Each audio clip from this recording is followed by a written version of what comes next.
कोई भी इंसान तब तक सहन कर सकता है जब तक उसे सहन करने की क्षमता होती है। उसके बाद से ना तो वो रिश्तों की कोई कदर करता है और ना ही अपनों की। दरअसल आज की भी कहानी में सेम कुछ ऐसी होता है। नमस्कार, आदाब, मैं हसमुद्दीन और आप देख रहे हैं सफ़र क्राइम तक। दोस्तों, आज की जो सच्ची घटना मैं आपको सुनाने वाला हूँ, दरअसल ये घटना है उत्तर प्रदेश के फिरोज़ाबाद शहर की। फिरोज़ाबाद का एक गांव आता है गल्लापुरा, और इसी गल्लापुरा गांव का रहने वाला है सियाराम, जो पेशे से एक किसान है। सियाराम के परिवार में उसकी पत्नी जावित्री के अलावा 5 बेटे हैं, जिसमें पहला बेटा राजेश, दूसरा संजय, तीसरा अनिल, चौथा बबलू और सबसे छोटा बेटा है विष्णु। राजेश जिसकी ऑलरेडी शादी हो चुकी है, और दूसरे नंबर का बेटा संजय, जो अपने पिता के साथ ही खेती किसानी का काम करता है। लेकिन संजय भी जब जवानी के दहलीज पे कदम रखता है, उसके बाद से सियाराम अपने दूसरे नंबर के बेटे संजय की भी शादी विनीता से कर देता है। विनीता जो मूल रूप से इटावा के जसवंत नगर की रहने वाली है, जो दिखने में बेहद खूबसूरत है। संजय जब विनीता से शादी करके अपने घर लेकर के आता है, तो खूबसूरत पत्नी पाकर बेहद खुशी नहीं होता है, बल्कि समय भी बेहतर तरीके से गुजरने लगता है। सियाराम का चौथे नंबर का बेटा बबलू, जिसकी उम्र लगभग 19 साल के आसपास है, लेकिन बचपन से ही काफ़ी बदमाश है। बदमाशी की वजह से वो पढ़ाई लिखाई भी नहीं करता है और गांव के आवारा लड़कों के साथ जहां तहां मटरगश्ती करता है और दिन भर नशे की हालत में रहता है। दरअसल बबलू जो काफ़ी मात्रा में शराब भी पीता है। इधर संजय की शादी की जब कुछ महीने का समय गुजरता है, एक दिन संजय की पत्नी विनीता जब अपने मायके में चली जाती है, तो सियाराम का चौथे नंबर का बेटा बबलू ही अपनी भाभी को बुलाने के लिए अपने भाई के ससुराल में जाता है। और बबलू जब अपनी भाभी के घर पे पहुंचता है, तो अपनी भाभी की छोटी बहन जब सोनी को देखता है, तो सोनी की खूबसूरती देख उसे पहली नज़र में पसंद कर लेता है। सोनी जिसकी उम्र अभी मात्र 16 साल के आसपास है। चूंकि बबलू और सोनी के बीच में हंसी मजाक का रिश्ता होता है, इसीलिए हंसी मजाक करते करते बबलू कुछ ऐसी बातें कह देता है, जिसे सुनने के बाद सोनी को भी समझने में देर नहीं लगता है कि बबलू उसे पसंद करने लगा है। आखिरकार दोनों जब कुछ महीनों तक बातचीत करते हैं, एक दिन बबलू अपनी दिल की बात सोनी से कही देता है। और बबलू जब अपने प्यार का इजहार सोनी से करता है, तो सोनी भी आगे पीछे कुछ भी नहीं सोचती है और आखिरकार बबलू के प्यार को एक्सेप्ट कर लेती है, जिसकी वजह से बबलू और सोनी के बीच में प्रेम प्रसंग शुरू हो जाता है। दोनों के बीच में जब प्रेम प्रसंग शुरू होता है, बबलू और सोनी दोनों एक दूसरे के इतने करीब आ जाते हैं कि आखिरकार शादी तक करने का भी फैसला कर लेते हैं। पर जैसे ही कुछ महीनों का समय गुजरता है, आखिरकार एक दिन इस बात की जानकारी सोनी की बहन विनीता यानी बबलू की भाभी को मालूम चल जाता है। विनीता को जब सारी सच्चाई मालूम चलता है, उसके बाद से विनीता ये सारी बातें अपने मायके में अपने माता पिता को बता देती है। इधर सोनी के माता पिता को जब मालूम चलता है और इस बारे में जब अपनी बेटी सोनी से पूछताछ करते हैं, तो सोनी भी अपने माता पिता से कुछ भी नहीं छुपाती है, बल्कि अपने माता पिता से सब कुछ सच बताते हुए कहती है कि मैं बबलू से प्यार ही नहीं करती हूँ, बल्कि उससे शादी भी करना चाहती हूँ। लेकिन सोनी जब बबलू से शादी करने के लिए कहती है, तो सोनी के माता पिता इस शादी के खिलाफ हो जाते हैं और फिर आनन फानन में सोनी का रिश्ता बबलू का बड़ा भाई अनिल से तय कर देते हैं। दरअसल अनिल जो सियाराम का तीसरे नंबर का बेटा है, जो सिरसागंज में अपना खुद का एक हेयर कटिंग सैलून चलाता है, जिसमें अनिल ठीक ठाक पैसा भी कमाता है और देखने में भी बेहद ही सीधा साधा है। सोनी का रिश्ता जब अनिल से तय हो जाती है, सोनी चाह करके भी उसे मना नहीं कर पाती है, क्योंकि सोनी के दिमाग में एक आइडिया क्रिएट होता है। वो बबलू से बातचीत करती है और बबलू को समझाते हुए कहती है कि एक बार मेरी शादी अनिल से हो जाने दो, जब मैं शादी करके तुम्हारे घर पे आऊँगी, उसके बाद से हम घर छोड़ करके भाग जाएंगे। जब अपने पूरे प्लान के बारे में बबलू को बताती है, तो आखिरकार बबलू भी सोनी की बातों में आ जाता है और फिर शादी की तारीख रखी जाती है। रीति रिवाज के तहत अनिल और सोनी की शादी हो जाती है। बबलू जिस सोनी से प्यार करता था, वही सोनी अब बबलू के घर में उसकी भाभी बन करके आ जाती है। सोनी जब अनिल से शादी करके उसके घर पे जाती है, बबलू जब उससे बातचीत करने की कोशिश करता है, शुरू में सोनी बबलू से बातचीत तो कर लेती है, लेकिन जैसे ही कुछ महीने का समय गुजरता है, समय के अनुसार सोनी के अंदर बदलाव आनी शुरू हो जाती है। दरअसल कुछ महीनों के बाद जब बबलू जब भी सोनी से बातचीत करने की कोशिश करता है, अब सोनी उसे समझाते हुए कहती है कि मेरी शादी हो चुकी है, बेहतर है कि तुम मेरा पीछा छोड़ दो और तुम भी अपने जीवन में आगे बढ़ो। हालांकि सोनी बबलू को काफ़ी समझाने की कोशिश करती है, लेकिन बबलू उसकी एक भी बात मानने के लिए तैयार नहीं होता है। और जैसे ही कुछ दिन का और समय गुजरता है, आखिरकार एक दिन अनिल अपनी पत्नी सोनी को लेकर के सिरसागंज में चला जाता है और फिर वहीं पे रहने लगता है।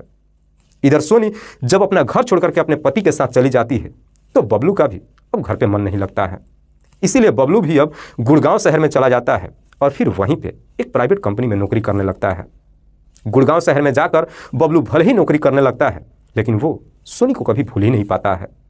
धीरे धीरे जब समय गुजरता है और सोनी के शादी के जब 1.5 साल का समय गुजरता है, आखिरकार 1.5 सालों के बाद सोनी एक बेटे को जन्म देती है। और बच्चा जब इस दुनिया में आता है तो बच्चे को देख करके अनिल भी काफ़ी खुश होता है और ये खुशखबरी अपने माता पिता को देता है। इधर अनिल के माता पिता को जब मालूम चलता है कि अनिल को बेटा पैदा हुआ है, अनिल के परिवार वाले जश्न मनाने की तैयारी कर लेते हैं, जिसकी वजह से अनिल अपनी पत्नी सोनी और बच्चे को लेकर अपने घर पे चला आता है। लेकिन इस बात की जानकारी जब बबलू को मालूम चलता है कि सोनी घर पे आ चुकी है, बबलू भी गुड़गांव की नौकरी छोड़ देता है और अपने घर पे आ जाता है। और बबलू जब अपने घर पे पहुंचता है और सोनी के गोद में जब उसके बच्चे को देखता है तो उस बच्चे को अपने गोद में लेकर के उससे काफ़ी लाड प्यार करता है। दरअसल सोनी की शादी को हुए लगभग 1.5 साल का समय गुजर चुका था, लेकिन 1.5 साल के बाद भी बबलू सोनी को छोड़ने के लिए तैयार नहीं होता है और ना ही उसे कभी भूल ही पाता है। बल्कि बबलू जब गुड़गांव से चलकर अपने घर पे आता है तो फिर से सोनी को समझाते हुए कहता है कि अभी भी कुछ नहीं बिगड़ा है, तुम मुझसे शादी कर लो और मैं तुम्हारे बच्चे को भी अपना लूँगा। लेकिन शादी के 1.5 सालों के बाद भी बबलू जब सोनी से शादी करने के लिए कहता है तो सोनी फिर से उसे समझाते हुए कहती है कि मैं तुम्हें ऑलरेडी मना कर चुकी हूँ कि अब मैं तुमसे शादी नहीं कर सकती हूँ, बल्कि तुम भी अपने जीवन में आगे बढ़ो। सोनी जब अपना फाइनली फैसला सुना देती है, बबलू भी एकदम से गुस्से में आ जाता है और ठीक उसके 2 दिन के बाद सोनी के पति अनिल भी सिरसागंज अपने काम पे चला जाता है। इधर सोनी जब बबलू को मना कर देती है और बबलू को भी जब पूरा यकीन हो जाता है कि सोनी उससे शादी नहीं करने वाली है, आखिरकार बबलू मजबूर होकर के अब सोनी को ही इस दुनिया से हटाने का फैसला ही नहीं कर देता है, बल्कि खुद की भी जीवन लीला समाप्त करने का फैसला कर लेता है और उसके बाद से एक सही मौके का इंतजार करने लगता है। सबसे पहले बबलू एक तमंचे का इंतजार करता है और आखिरकार 13 अगस्त को सुबह के करीब 10 बजे के आसपास जब बबलू की मां अपने मायके चली जाती है और बबलू के पूरे परिवार वाले खेतों में काम करने के लिए चले जाते हैं, उस वक्त घर में सिर्फ सोनी और बबलू का छोटा भाई विष्णु ही मौजूद था। दरअसल सुबह के करीब 10 बजे के आसपास सोनी जो बाल्टी में पानी भर रही थी, उसी वक्त ही बबलू अपने आंगन में एंट्री कर जाता है और सीधे सोनी के पास जाता है और जा करके सवाल करता है कि तुम मुझसे शादी करोगी या फिर नहीं।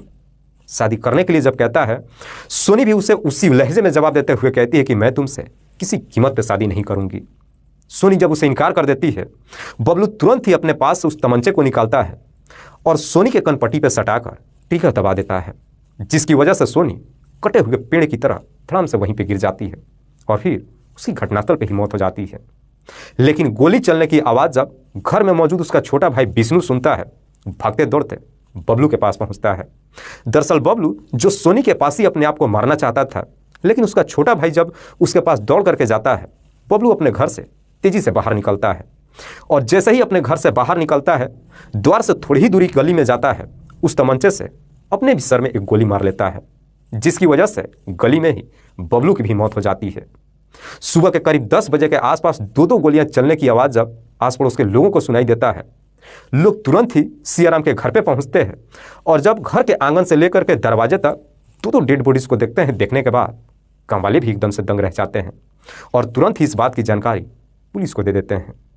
इधर पुलिस को जैसे ही सूचना मिलती है, पुलिस फौरन अपनी टीम के साथ घटनास्थल पर पहुंचती है और दोनों डेड बॉडी को चेक करने के बाद उसे अपने कब्जे में लेती है और फिर दोनों को पोस्टमार्टम के लिए भेज देती है।